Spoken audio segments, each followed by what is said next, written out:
Hello students, आज की class में हम बात करेंगे ऑटो साइकिल के बारे में। ऑटो साइकिल की इफिशिएंसी का हम डेरिवेशन करेंगे और कौन कौन से पॉइंट्स हैं जिन पर ऑटो साइकिल की इफिशिएंसी डिपेंड करती है उसके बारे में हम बात करते हैं।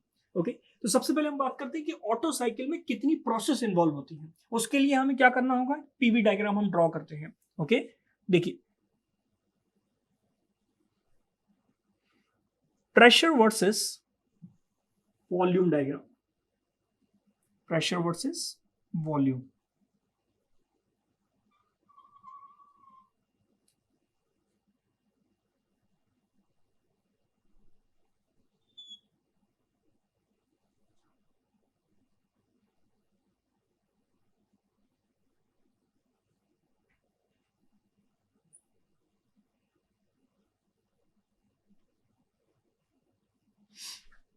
देखिए, इसमें कितनी प्रोसेस होती है, इसमें टोटल 4 प्रोसेस इन्वॉल्व होती हैं। 1 to 2 is adiabatic compression, 2 to 3 is constant volume heat addition, 3 to 4 is adiabatic expansion and 4 to 1 is constant volume heat rejection। तो इसमें दो प्रोसेस कौन सी है? ये दो प्रोसेस एडियाबैटिक प्रोसेस है और एडियाबैटिक प्रोसेस में कौन सा लॉ फॉलो होता है? PV to the power gamma is equals to constant. 2 to 3 and 4 to 1 process कौन सी है? Heat addition process. ओके, और 4 to 1 is heat rejection process. कौन सी प्रोसेस है? Heat rejection and heat addition process. Okay, इस पॉइंट को समझने, इस डायग्राम को समझने के लिए हम पिस्टन सिलेंडर अरेंजमेंट लेते हैं, क्योंकि generally auto cycle petrol engine में यूज की जाती है। और पेट्रोल इंजन में कौन से स्ट्रोक्स होते हैं, कौन कौन से स्ट्रोक्स होते हैं? इसमें सक्शन स्ट्रोक होता है, कंप्रेशन स्ट्रोक होता है, एक्सपांशन स्ट्रोक होता है और एग्जॉस्ट स्ट्रोक होता है। ओके, तो ये चार स्ट्रोक ऑटो साइकिल से किस तरह से मर्ज होते हैं और पेट्रोल इंजन में हम ऑटो साइकिल को कैसे यूज करते हैं उसके बारे में हम बात करेंगे। सबसे पहले हम यहाँ पर पिस्टन सिलेंडर अरेंजमेंट बना लेते हैं और उससे हम समझते हैं कि ये हमारा इंजन ऑटो साइकिल पे वर्क कैसे करता है।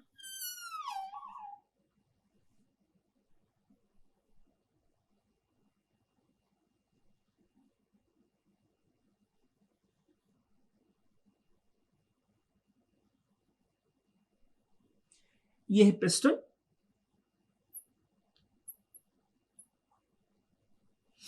ये क्या है? सिलेंडर। ओके, ये जो वॉल्यूम होता है, इस वॉल्यूम को हम बोलते हैं क्लियरेंस वॉल्यूम, वीसी। ओके, और ये जो वॉल्यूम होता है, ये वॉल्यूम क्या कहलाता है? Stroke volume, VS. यहां लिख देते हैं। वीसी का क्या मतलब है? वीसी का मतलब है clearance volume. Clearance volume. Okay, VS, VS का क्या मतलब है? Stroke volume. Stroke volume. Okay, इस बात को हम समझते हैं। देखिए, या ये पिस्टन है, इस पिस्टन से क्या जुड़ी होगी? कनेक्टिंग रॉड, एंड देन क्या जुड़ा होगा? क्रैंक। ओके, पिस्टन की एक्सट्रीम कंडीशंस क्या है? पिस्टन इस पॉइंट पर हो सकता है और एक्सपांशन होगा तो पिस्टन हमारा इस पॉइंट पर होगा, ये पॉइंट हो सकता है। ओके, पिस्टन जब अपनी टॉप मोस्ट पोजिशन पर होगा, पिस्टन अपनी जब टॉप मोस्ट पोजिशन पर होगा तो सिलेंडर हेड और पिस्टन के बीच में जो स्पेस रह जाता है उसको हम क्या बोलते हैं? क्लियरेंस वॉल्यूम बोलते हैं। पिस्टन जितना ट्रैवल करता है टीडीसी टू बीडीसी, जिस पॉइंट से जिस पॉइंट तक ट्रैवल करता है और जितना वॉल्यूम कवर करता है उसको हम क्या बोलते हैं? स्ट्रोक वॉल्यूम बोलते हैं। ओके, तो यहां पर दो वॉल्यूम होंगे, वीसी एंड वीएस। तो अगर हम अपने नेमिंग के अकॉर्डिंग इसको वॉल्यूम को नेम करें तो इसको बोलेंगे हम V1 और इस पॉइंट को हम क्या बोलेंगे? V2। Okay, V1 and V2। ये डायग्राम हमने पीवी में बनाया तो हमने हर एक पॉइंट पर एक स्टेट बनाई है। तो इस पर्टिकुलर पॉइंट पर कुछ वॉल्यूम है और इसका कुछ क्या है? प्रेशर है। तो इस पॉइंट से स्टार्ट कर रहे हैं, यहां से कंप्रेशन हो रहा है। कंप्रेशन के पहले क्या हुआ होगा? सक्शन, क्योंकि ये पेट्रोल इंजन है। पेट्रोल इंजन में कौन कौन सी चार प्रोसेस होती है? तो देखिए, पेट्रोल इंजन अगर हम यहां ड्रॉ करें, ये पेट्रोल इंजन है। ओके, इस पेट्रोल इंजन में यहां पर क्या लगा होता है, स्पार्क प्लग, ये हमारा स्पार्क प्लग है, स्पार्क प्लग, ओके। ये इनलेट वाल्व है और ये क्या है, आउटलेट वाल्व है, इनलेट वाल्व और आउटलेट वाल्व है,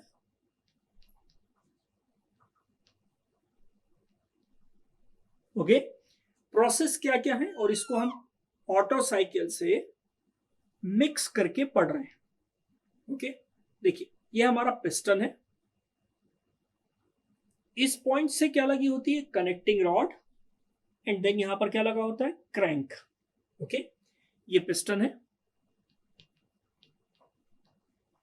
ये कनेक्टिंग रॉड है CR, और ये क्या है, क्रैंक, ओके। देखिए स्टार्ट करते हैं। सबसे पहले पिस्टन में क्या होगा, सक्शन होगा।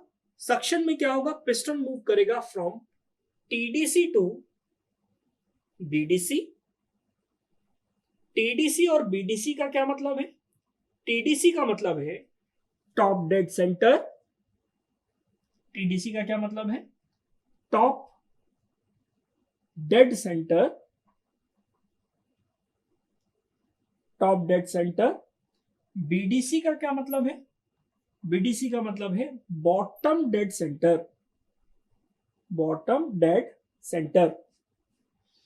देखिए पिस्टन जब TDC टू BDC मूव करेगा तो इनलेट वाल्व ओपन हो जाएगा और यहां पर क्या हो रहा होगा, सक्शन। सक्शन में पेट्रोल इंजन में हम क्या करते हैं, फ्यूल और एयर को मिक्स करते हैं, मिक्स करके एंटर करते हैं। कार्बोरेटर में फ्यूल और एयर का मिक्सचर बनता है कार्बोरेटर में, और वो मिक्सचर इंजन में इनलेट वाल्व के थ्रू अंदर आता है। इसमें हमारा piston TDC to BDC move करता है। ये फ्रेश चार्ज अंदर आ गया, इस फ्रेश चार्ज में क्या होगा, फ्यूल प्लस एयर, क्या होगा, fuel plus air, fuel plus air, okay. तो पिस्टन मूव कर रहा है TDC टू BDC, सक्शन हो रहा है। सक्शन कैसे होगा, जब अंदर का प्रेशर बाहर के प्रेशर से क्या हो जाएगा, कम हो जाएगा, तो सक्शन होगा। लेकिन थ्योरेटिकल एनालिसिस, ये हम एक्चुअल बात कर रहे हैं और ये पूरी थ्योरेटिकल बात कर रहे हैं, दोनों में डिफरेंस है। ये हमारा एक्चुअल डायग्राम है, जो प्रोसेस हम बात कर रहे हैं वो एक्चुअल बात कर रहे हैं, लेकिन कुछ अजम्पशंस के साथ हम उसकी थ्योरेटिकल एनालिसिस करेंगे। क्या डिफरेंसेस आ जाते हैं उसके बारे में हम बात करते हैं। जब TDC टू BDC पिस्टन आएगा तो अंदर का प्रेशर बाहर के प्रेशर से क्या हो जाएगा, कम हो जाएगा, तब जाकर इनलेट वाल्व ओपन होगा और फ्रेश चार्ज अंदर आएगा। लेकिन थ्योरेटिकल एनालिसिस में हम ये मानते हैं कि सक्शन प्रोसेस में प्रेशर थ्रू आउट क्या है, कांस्टेंट है, 0 to 1 में प्रेशर चेंज नहीं हुआ, सक्शन हो गया, ओके। पिस्टन किस पॉइंट पर आ गया है, अब BDC पर आ गया है सक्शन प्रोसेस में, ओके। सक्शन प्रोसेस में पिस्टन मूव होकर कहां आ गया है, BDC पर आ गया, फ्रेश चार्ज अंदर की तरफ आ गया है। देन अब क्या होगा, कंप्रेशन, कंप्रेशन होगा, इनलेट वाल्व बंद हो जाएगा, आउटलेट वाल्व ऑलरेडी बंद है। अब कंप्रेशन होगा, कंप्रेशन कैसे होगा, पिस्टन मूव करेगा BDC to TDC, bottom dead centre से कहां जाएगा, टॉप डेड सेंटर की तरफ जाएगा। जो फ्रेश चार्ज हमने पिस्टन के सिलेंडर के अंदर लिया है वो क्या हो जाएगा, कंप्रेस हो जाएगा। और ये प्रोसेस हमने क्या मानी है, ये प्रोसेस हमने मानी है कि ये जो कंप्रेशन हो रहा है ये कौन सा कंप्रेशन है, ये एडियाबैटिक कंप्रेशन है। तो यहां से हम प्रोसेस लिखना स्टार्ट करते हैं। तो हमने प्रोसेस 1 to 2 कौन सी प्रोसेस मानी, प्रोसेस 1 to 2 हमने मानी adiabatic compression, adiabatic compression, okay. कौन सी प्रोसेस मानी, एडियाबैटिक कंप्रेशन। एडियाबैटिक कंप्रेशन क्यों मानी, पॉइंट ये है, हमारे पास बहुत सारी प्रोसेस है।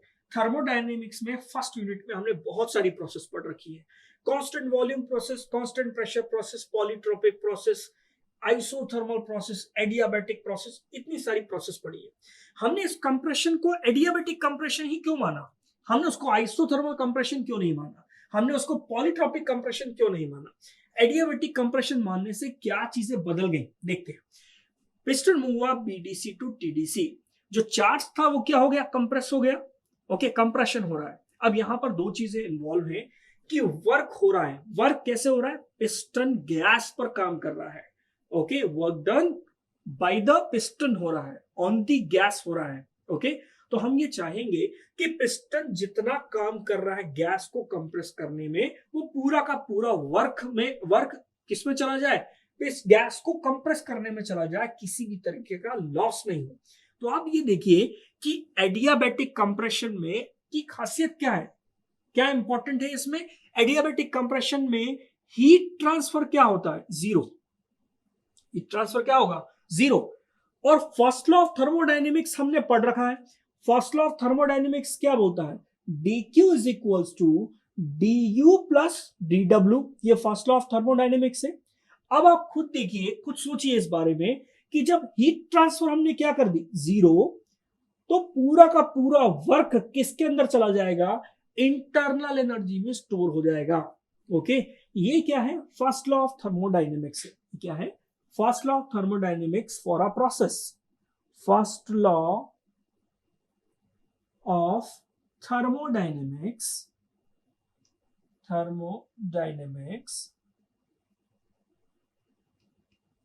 for a process।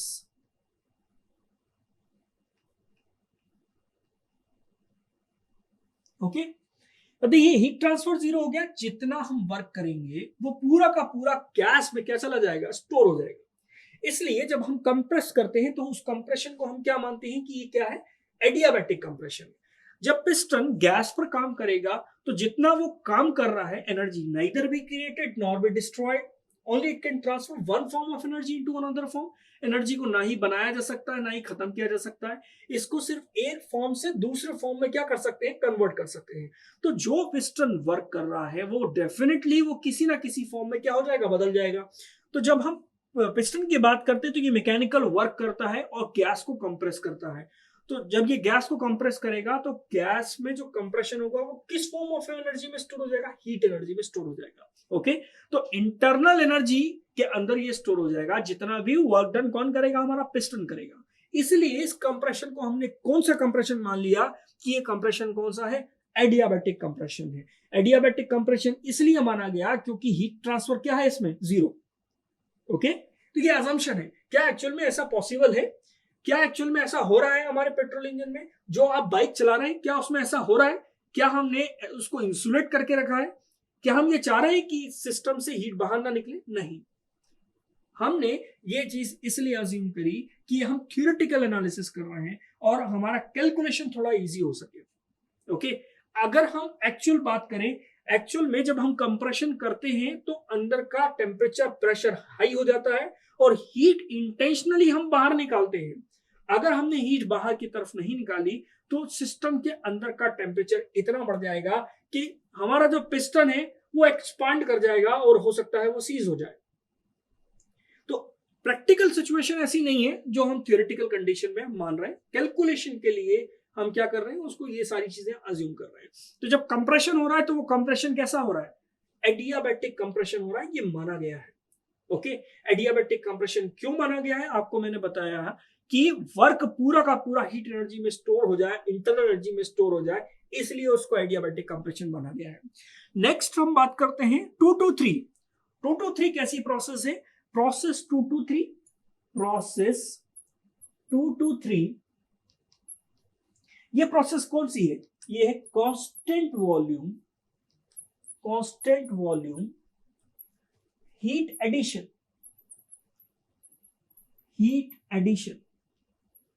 Okay, constant volume heat addition. अब देखिए कांस्टेंट वॉल्यूम हीट एडिशन का मतलब क्या है कि सिस्टम, ये हमारा जो पिस्टन है, ये एक्सपांशन, ये हमारा सक्शन हो गया, देन कंप्रेशन हो गया, अब क्या हो रहा है, हीट एडिशन हो रहा है। हीट एडिशन कैसे हो रहा है, अब देखिए पिस्टन जो है टीडीसी पर है, यहां पर देखिए पिस्टन टीडीसी पर है। हीट एडिशन कैसे हो रहा है, इन एक्चुअल कंडीशन हम स्पार्क दे रहे हैं तो फ्यूल और एयर का जो मिक्सचर है वो क्या हो रहा है, बर्न हो रहा है। ओके, बर्न हो रहा है तो हम क्या कर रहे हैं, हीट को ऐड कर रहे हैं। जब आप हीट को ऐड करेंगे तो डेफिनेटली प्रेशर 0.2 से बढ़कर कहां आ जाएगा, 0.3 पर आ जाएगा। अंदर का प्रेशर और टेम्परेचर दोनों ही क्या हो जाएंगे, बढ़ जाएंगे। ओके, लेकिन वॉल्यूम कौन कैसे कांस्टेंट रह जाएगा, इसको कांस्टेंट वॉल्यूम हीट एडिशन ही क्यों माना गया, ये एक पॉइंट है। ये पॉइंट आ सकता है कि हमने हीट एडिशन, चलिए ठीक है, हीट एडिशन आपने किया, स्पार्क दिया, लेकिन इसको कांस्टेंट वॉल्यूम क्यों कंसीडर कर लिया आपने। ओके, इसको बाकी कोई दूसरी प्रोसेस कंसीडर क्यों नहीं करी। देखिए इसमें अजम्पशन कैसे माना हमने, पिस्टन ऊपर की तरफ गया, टीडीसी पर आ गया, अब स्पार्क दिया जा रहा है। जैसे हमने स्पार्क दिया, हमने ये माना कि पिस्टन अपनी जगह से हिला ही नहीं और पूरी की पूरी हीट ऐड हो गई और हमारा जितनी भी जो फ्रेश चार्ज था, फ्यूल प्लस एयर का जो मिक्सचर था, वो बर्न हो गया। जब एक्सपांशन होगा देन पिस्टन डाउनवर्ड डायरेक्शन में मूव होगा, इसलिए हमने 0.223 को हमने क्या माना है, constant volume heat addition, heat addition at constant volume. Okay, constant volume heat addition. And next हम बात करते हैं प्रोसेस 3-4। प्रोसेस 3-4 कैसी प्रोसेस है, एडियाबैटिक एक्सपांशन। अब पिस्टन टीडीसी टू बीडीसी आ रहा है, जो गैसेस है अब वो गैसेस पिस्टन पर काम कर रही है। ओके, वर्क डन हो रहा है by the gas on the piston. जो गैसेस है एक्सपांड हो रही है, वो पिस्टन को डाउनवर्ड डायरेक्शन में पुश कर रही है, पिस्टन नीचे की तरफ आ रहा है। और ये एक्सपांशन हमने कैसे मान के रखा है, ये एडियाबैटिक एक्सपांशन है। वापस वही कि हमने ये इसलिए माना है कि कोई भी हीट बाहर की तरफ वेस्ट ना हो, हीट लॉस नहीं हो, जितना वर्क हो रहा है वो इंटरनल एनर्जी में चला जाए और जितना इंटरनल एनर्जी से काम हो रहा है वह पूरा का पूरा वर्क में चला जाए, हीट लॉस ना हो। इसलिए कंप्रेशन और एक्सपांशन दोनों को ही क्या माना गया है, एडियाबैटिक माना गया है। ओके, एक्सपांशन हो रहा है टीडीसी से बीडीसी की तरफ आ रहा है, एक्सपांशन हो रहा है। ओके, वॉल्यूम बढ़ रहा है, वॉल्यूम क्या हो रहा है, बढ़ रहा है। देखिए V2 से V1 आ गया, वॉल्यूम बढ़ रहा है। ओके, वॉल्यूम बढ़ रहा है, लेकिन आप ये देख रहे हैं कि वॉल्यूम बढ़ने के साथ साथ क्या चीजें हो रही है, इसमें प्रेशर भी ड्रॉप हो रहा है, टेम्परेचर भी क्या हो रहा है, ड्रॉप हो रहा है। ओके, एडियाबैटिक एक्सपांशन में हम ये मान रहे हैं कि एडियाबैटिक प्रोसेस में हीट इन एक्चुअल कंडीशन में हीट लॉस तो होता है, लेकिन थ्योरेटिकल एनालिसिस में हम ये मान रहे हैं कि हीट लॉस क्या है, जीरो है। ओके, क्या एक्चुअल कंडीशन या प्रैक्टिकल कंडीशन में हीट लॉस हम जीरो मानते हैं, नहीं, हम इंटेंशनली हीट लॉस करवाते हैं। हम ये चाहते हैं कि हीट क्या हो सके, बाहर निकल सके, इसलिए हम उसमें फिन्स देते हैं। ओके, फिन्स प्रोवाइड की जाती है इंजन में कि हीट लॉस हो सके। अगर हीट लॉस नहीं होगा तो हमारा पिस्टन एक्सपांड कर जाएगा और सीज हो जाएगा। थ्योरेटिकल एनालिसिस के लिए हमने ये चीजें कंसीडर करी है। Next 4-1 process. 4-1 प्रोसेस कैसी है, 4-1 प्रोसेस में क्या हो रहा है, एग्जॉस्ट हो रहा है। इसको हम लिख लेते हैं प्रोसेस 2-3 में क्या है, कांस्टेंट वॉल्यूम हीट एडिशन है। नेक्स्ट है प्रोसेस 3-4। प्रोसेस 3-4 क्या है, एडियाबैटिक एक्सपांशन। एडियाबैटिक एक्सपांशन जिसके बारे में आपको मैं बता चुका हूं। एक्सपांशन कैसा होगा, पिस्टन मूव करेगा टीडीसी से बीडीसी की तरफ। प्रोसेस 4-1 कैसी प्रोसेस है, कांस्टेंट वॉल्यूम हीट रिजेक्शन।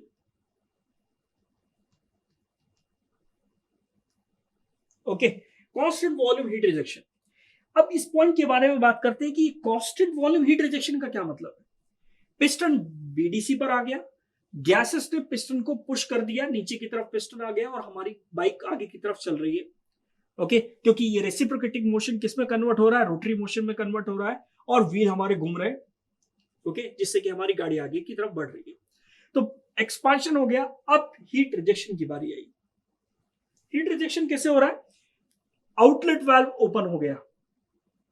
जैसे ही आउटलेट वाल्व ओपन होगा, गैसेस का प्रेशर ऑलरेडी हाई है, टेम्परेचर ज्यादा है उसका। जैसे ही आउटलेट वाल्व ओपन होगा, जितनी भी बर्न गैसेस होंगी वो कहां चली जाएंगी, बाहर की तरफ तुरंत निकल जाएंगी। पिस्टन अपनी जगह से नहीं हिलेगा, जितनी भी गैसेस होंगी वो तुरंत क्या हो जाएंगी, बाहर निकल जाएंगी। बची हुई गैसेस कैसे बाहर निकलेंगी, जब पिस्टन बीडीसी से कहां की तरफ आएगा, टीडीसी की तरफ आएगा।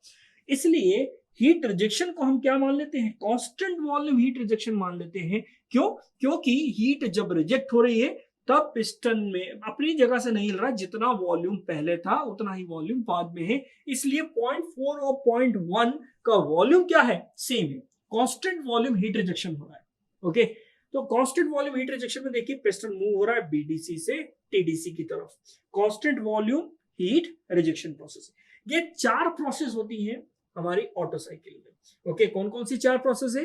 Adiabatic compression, adiabatic compression, constant volume heat addition, 2 to 3 constant volume heat addition, process 3 to 4 adiabatic expansion, adiabatic expansion, 4 to 1 is constant volume heat rejection, 4 to 1 is constant volume heat rejection process। इसके बाद हम drive करेंगे इसकी efficiency, कि इसकी efficiency कैसे calculate की जाएगी in terms of pressure, in terms of temperature, in terms of volume. Next अब हम बात करते हैं इसकी इफिशिएंसी के बारे में। देखिए इफिशिएंसी का जो फॉर्मूला होता है वो क्या होता है? Efficiency is equals to output upon input, ये इफिशिएंसी है। आउटपुट क्या होती है? Heat supply minus heat rejected divided by input क्या है? Heat supply.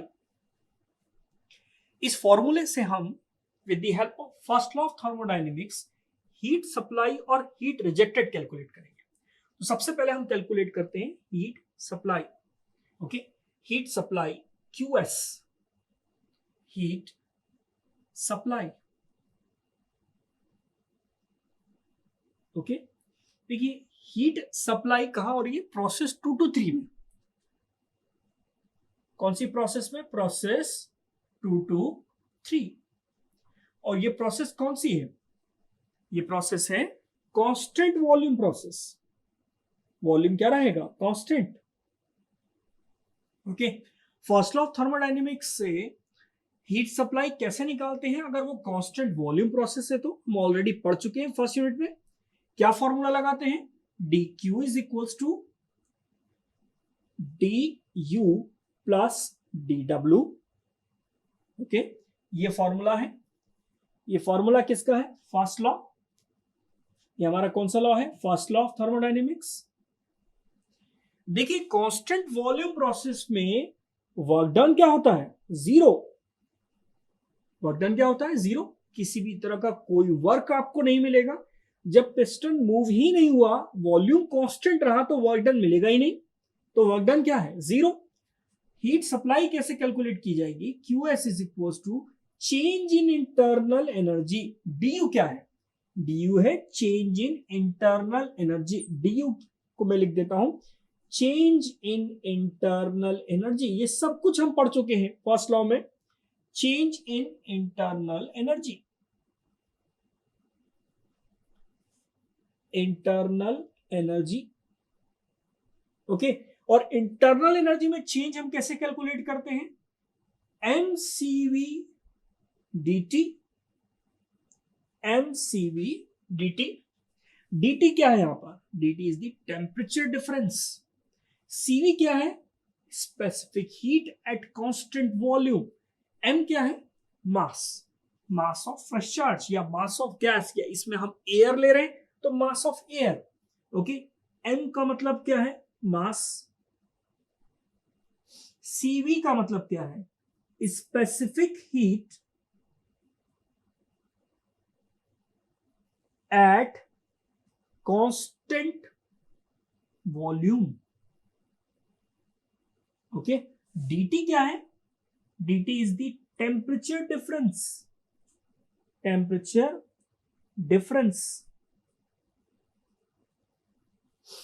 ओके, dt अगर हमें कैलकुलेट करना है तो dt का मतलब जिन दो पॉइंट्स की आप बात कर रहे हैं उन दो पॉइंट्स में टेम्परेचर डिफरेंस। तो यहां पर प्रोसेस 2 to 3 की बात कर रहे हैं तो टेम्परेचर डिफरेंस क्या होगा? T3 minus T2। तो हीट सप्लाई कैसे कैलकुलेट करें? हीट सप्लाई का जो फॉर्मूला है वो क्या आ गया? mcv T3 minus T2। ये हीट सप्लाई, ये क्या है? Heat supply. इसको हमने इक्वेशन नंबर 1 बोल दिया। सिमिलरली हम कैलकुलेट करेंगे हीट रिजेक्टेड। तो हीट रिजेक्टेड देखिए कैसे कैलकुलेट करें? हीट रिजेक्टेड, कितनी हीट रिजेक्ट हुई? हीट रिजेक्टेड हीट रिजेक्टेड कौन सी प्रोसेस में हो रहा है? Process 421, process 421। और ये प्रोसेस अगेन कौन सी है? प्रोसेस 421 जो है वो है अगेन कांस्टेंट वॉल्यूम। और जिस तरह से हमने हीट सप्लाई निकाला था उसी तरह से हम क्या निकालेंगे? Heat rejected. यही फॉर्मेट फॉलो करेंगे। Heat rejected dq, heat rejected formula क्या होगा? Again mcv dt, mcv dt, m into cv into dt, dt is the temperature difference, T4 minus T1, T4 minus T1 ये आपका temperature difference है। Heat rejected, heat rejected. Okay, अब देखिए इन values को हम efficiency में पुट करते हैं।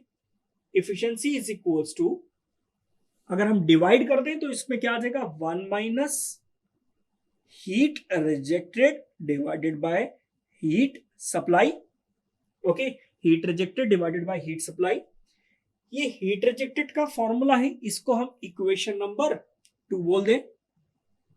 ओके, हीट रिजेक्टेड का formula 1 minus heat rejected, efficiency का formula 1 minus heat rejected divided by heat supply. Heat rejected की वैल्यू हम पुट करते हैं mcv T4 minus T1। Heat supply का formula mcv T3 minus T2, mcv T3 minus T2। अब देखिए यहां पर m कैंसिल हो जाएगा, cv भी क्या हो जाएगा? कैंसिल हो जाएगा। m और cv क्या हो गए? कैंसिल हो गए। इफिशिएंसी का जो फॉर्मूला आ रहा है वो आ रहा है 1 minus T4 minus T1 divided by T3 minus T2, ये फॉर्मूला है। अब देखिए यहां पर ध्यान से T4, T1, T3, T2 चार टेम्परेचर है। एक एफिशिएंसी का फॉर्मूला ये भी हो सकता है। एक एफिशिएंसी का फॉर्मूला हम कंप्रेशन रेशियो की टर्म्स में कैलकुलेट करेंगे। ओके, T4 को T1 की टर्म्स में कैलकुलेट करेंगे, T2 को T1 की टर्म्स में, और T3 को भी T1 की टर्म्स में कैलकुलेट करेंगे। ये भी एक एफिशिएंसी का फॉर्मूला है। ये कहां यूज होगा? जब अगर आपको क्वेश्चन में चारों टेम्परेचर लिमिट्स दे दी गई हो, T1 दे दिया गया हो, T2, T3 और T4, ये चारों टेम्परेचर्स दे दिए गए हो, तब एफिशिएंसी का फॉर्मूला ये भी यूज हो सकता है। लेकिन अगर सिर्फ कंप्रेशन रेशियो दे दिया गया हो आपको ऑटो साइकिल में, तब एफिशिएंसी कैसे ड्राइव करेंगे वो देखते हैं आगे, कि हम T4, T1, T2, T3 को कंप्रेशन रेशियो की टर्म्स में कैसे चेंज कर रहे हैं ये देखते हैं हम आगे। ओके, अब हम बात करते हैं कि कैसे T4, T1, T3 और T2 को कंप्रेशन रेशियो की टर्म्स में चेंज किया गया है। तो यहां पर मैं आपको एक टर्म बोल रहा हूं, कंप्रेशन रेशियो। तो सबसे पहले हम बात करते हैं कि कंप्रेशन रेशियो क्या होता है। कंप्रेशन रेशियो, इसको हम शो करते हैं RC से। ओके, R का मतलब रेशियो, स्मॉल c का मतलब कंप्रेशन। ओके, तो ये हो जाएगा कंप्रेशन रेशियो। जितनी भी रेशियोज हम पढ़ेंगे ऑटो साइकिल में, डीजल साइकिल में और ड्यूल साइकिल में, उसको याद करने का तरीका क्या होगा वो मैं आपको बता देता हूं, क्योंकि बहुत कंफ्यूजन हो जाता है कि रेशियो में V1 बाई V2 लिखे कि V2 बाई V1 लिखे। देखिए यहां पर कंप्रेशन रेशियो हम क्या लिखते हैं? V1 by V2। Okay, V1 by V2। जितने भी रेशियो हम पढ़ेंगे वो सब के सब एक से बड़े होंगे, तो इसमें आपको कंफ्यूजन नहीं होगा कि छोटा वाला वॉल्यूम ऊपर आएगा कि बड़ा वाला वॉल्यूम ऊपर आएगा। देखिए यहां पर V1 क्या है? V1 जो है वो VC और VS दोनों को प्लस करने पर बना है। V1 क्या है? V1 is the summation of clearance volume plus stroke volume. इसका मतलब क्या है? सिलेंडर के अंदर टोटल वॉल्यूम जो है वो क्या है? V1 है। V2 क्या है? V2 जो है वो क्या है? Clearance volume. ओके, तो ratio between the total volume to the clearance volume is called compression ratio. जो इफिशिएंसी होती है वो कंप्रेशन रेशियो पे बहुत इफेक्ट करती है, बहुत डिपेंड करती है। ओके, उसके बारे में हम आगे बात करें। देखिए स्टार्ट करते हैं RC. RC is equal to क्या होता है? V1 by V2।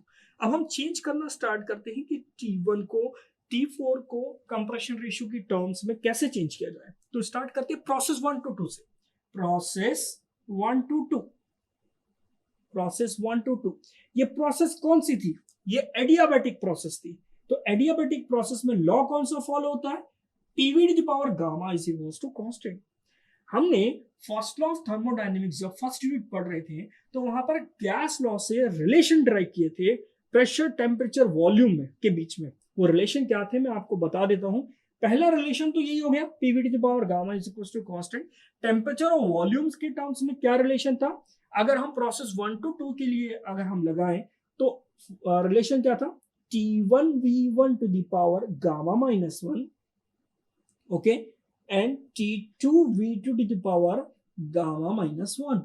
ये हमारा रिलेशन है टेम्परेचर और वॉल्यूम्स के बीच में।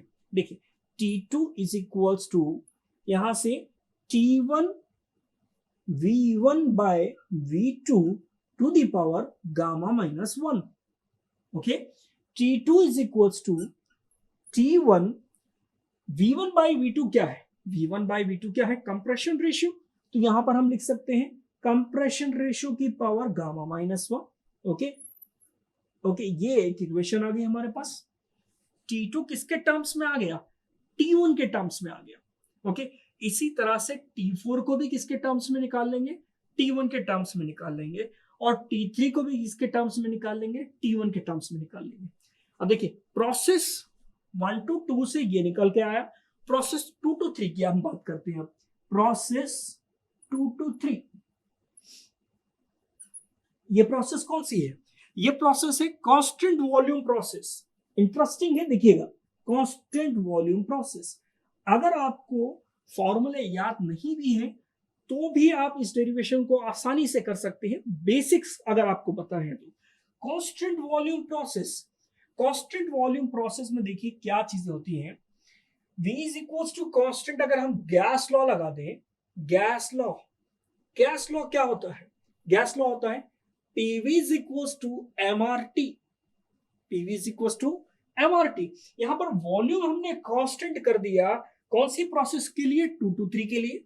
वॉल्यूम कांस्टेंट है, M ऑलरेडी कांस्टेंट है, R ऑलरेडी कांस्टेंट है, तो प्रेशर किसके प्रोपोर्शनल हो गया? टेम्परेचर के प्रोपोर्शनल हो गया।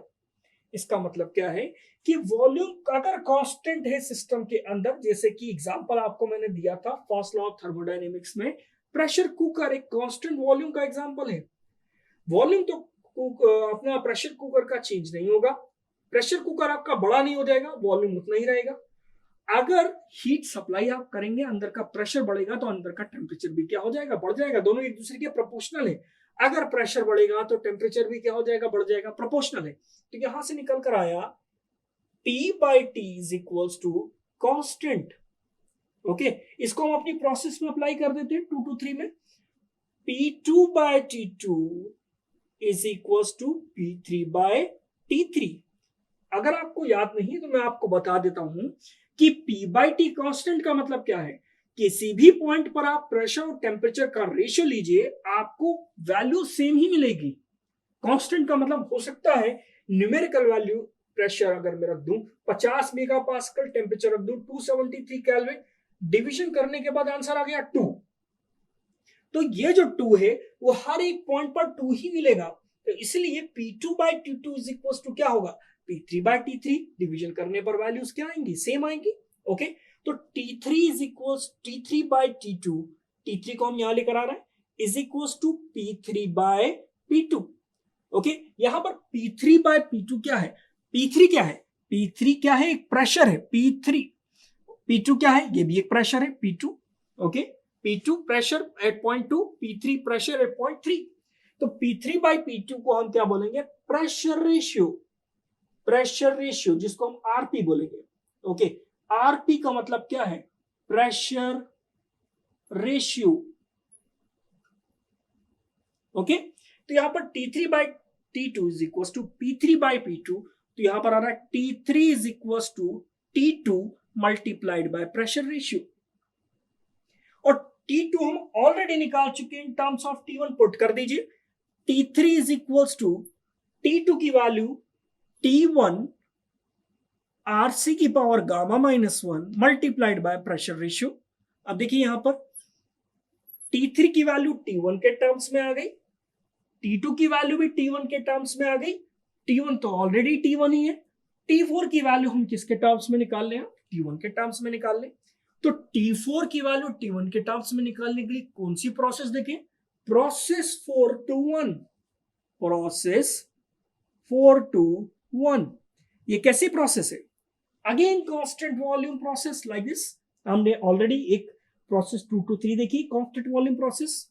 ओके, इस प्रोसेस में हमने ये सारी चीजें करी थी, उसी तरह से हम 4 to 1 में करेंगे।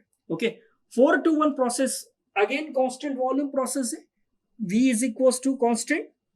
यहां पर फिर से वही होगा, P4 by T4 is equal to P3 by T3। Okay, यहां पर प्रेशर कौन सा बड़ा है? P4 बड़ा है, तो P4 by P3, P4 by P3 is the pressure ratio, okay, is equals to T4 by T3.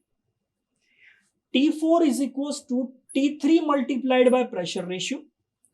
T4 की वैल्यू T3 के टर्म्स में और T3 की वैल्यू T1 के टर्म्स में पुट कर दीजिए। T4 is equals to T3 T1 RC की power gamma minus 1, okay, and pressure ratio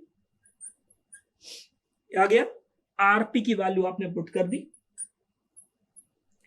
अब इन सारी वैल्यूज को हम किस में? इफिशिएंसी में पुट करेंगे। हमने T3 की वैल्यू T1 के टर्म्स में कैलकुलेट कर ली, अब T4 की वैल्यू T1 के टर्म्स में कैलकुलेट करना है। तो अब हम प्रोसेस ले रहे हैं, प्रोसेस 3 to 4, ये प्रोसेस ले रहे हैं। देखिए प्रोसेस 3 to 4 कौन सी प्रोसेस है? Adiabatic expansion. यहां पर एक इंपॉर्टेंट पॉइंट है कि जो कंप्रेशन रेशियो होगा वही कौन सा रेशियो होगा? एक्सपांशन रेशियो होगा। RC is equals to RE. What is the meaning of RE? RE is the expansion ratio. Okay? मतलब आपको ये मालूम है कि V1 by V2 जो होता है वो कंप्रेशन रेशियो होता है। V1 by V2 क्या होता है? कंप्रेशन रेशियो होता है। एक्सपांशन रेशियो की अगर हम बात करें तो एक्सपांशन रेशियो क्या होगा? V4 by V3 expansion ratio होगा। अब हमें ये मालूम है कि V3 V2 के बराबर है और V4 V1 के बराबर है, तो ऑटोमेटिकली एक्सपांशन और कंप्रेशन रेशियो आपस में क्या हो गया? सेम हो गए। तो प्रोसेस 3 to 4 फॉलो करते हैं, और जैसे कि हमने 1 to 2 एडियाबैटिक कंप्रेशन माना था, उसी तरह से हमने एडियाबैटिक एक्सपांशन माना है। तो फॉर्मूला क्या रहेगा? T4 by T3 is equal to, जैसे कि यहां पर हमने लिया था T2 by T1 is equal to V1 by V2। Okay, तो अगर हम लिखे T4 by T3 is equal to V3 by V4, okay, T4 by T3 is equals to V3 by V4 to the power gamma minus 1, to the power gamma minus 1।